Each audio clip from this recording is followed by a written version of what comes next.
খবর 24x সাথে আপনাকে স্বাগত।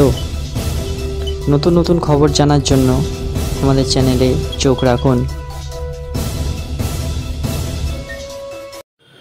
নমস্কার দর্শক বন্ধুরা, স্বাগত আমাদের এই চ্যানেলে।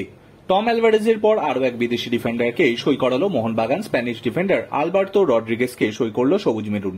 2 বছরের জন্য স্প্যানিশ ডিফেন্ডারকে দলে নিল বাগান টিম ম্যানেজমেন্ট। ইন্দোনেশিয়ার ক্লাব পাসিং ব্যান্ডুং থেকে মোহনবাগানে খেলতে আসছেন রড্রিগেজ। গত বছর ইন্দোনেশিয়ান লিগে চ্যাম্পিয়ন হয়েছে পাসিং ব্যান্ডুং। এছাড়া স্পেনের বিভিন্ন ক্লাবেও খেলেছেন। 6 ফুট 3 ইঞ্চির উচ্চতার এই ডিফেন্ডার দলের শক্তি বাড়াতে কয়েকদিন আগে স্কটিশ ডিফেন্ডার টম অ্যালড্রেডকে সই করায় মোহনবাগান। এবার অ্যালবার্তো রড্রিগেজের সংযোজনে দলের শক্তি অনেকটাই বাড়ল। রক্ষণের পাশাপাশি ডিফেন্সিভ মিডফিল্ডার পজিশনেও খেলতে অভ্যস্ত রড্রিগেজ। বল ডিস্ট্রিবিউশনের কাজেও সমান পারদর্শী। উচ্চতাকে কাজে লাগিয়ে সেট পিস থেকে প্রচুর গোল করেছেন অ্যালবার্তো রড্রিগেজ। মোহনবাগানে সই করার পর 31 বছরে এই স্প্যানিশ ডিফেন্ডার বলেন, গত বছর ধরে আইএসএল এর ম্যাচগুলোর দিকে নজর রেখেছিলাম। গত বছর মোহনবাগান যে দাপট দেখিয়েছে তা আমি দেখেছি। আইএসএল এ কার্যত শাসন করেছে সবুজ মেরুন ব্রিগেড।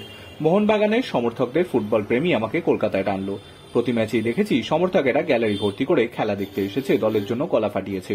মাঠ ভর্তি দর্শককে সামনে খেলতে মুখিয়ে আছি ভারতের মোহনবাগান, যার কোনো বিকল্প নেই। আবেগী এবং সমর্থনের ব্যাপারে সমর্থকরাই সেরা। চ্যাম্পিয়ন্স ট্রফি এবারও ধরে রাখতে চাই। সবুজ মেরুন জার্সিতে যতগুলো টুর্নামেন্ট খেলবো সব কটা টুর্নামেন্টে চ্যাম্পিয়ন হতে চাই। রড্রিগেজের সইয়ের ব্যাপারে বাগানের নতুন কোচ হোসে মলিনা বলেন, আলবার্তো রড্রিগেজ একজন প্রকৃত ডিফেন্ডার। নিজের শক্তি এবং আগ্রাসী মনোভাব নিয়ে রক্ষণকে নেতৃত্ব দিতে পারে। রক্ষণের পাশাপাশি আক্রমণও রচনা করতে পারে, এটাই ওর সবথেকে বড় গুণ। ওর দুটোই পা সমান কার্যকর। ইন্দোনেশিয়ার শীর্ষ লিগে নিজের দলকে চ্যাম্পিয়ন করতে বড় ভূমিকা নিয়েছিল রড্রিগেজ। মোহনবাগানের প্রস্তাবে রাজি হয় আমি ভীষণ খুশি। আশাবাদী আমাদের রক্ষণকে ও ভরসা দিতে পারবে। ব্যুরো রিপোর্ট, খবর 24x7।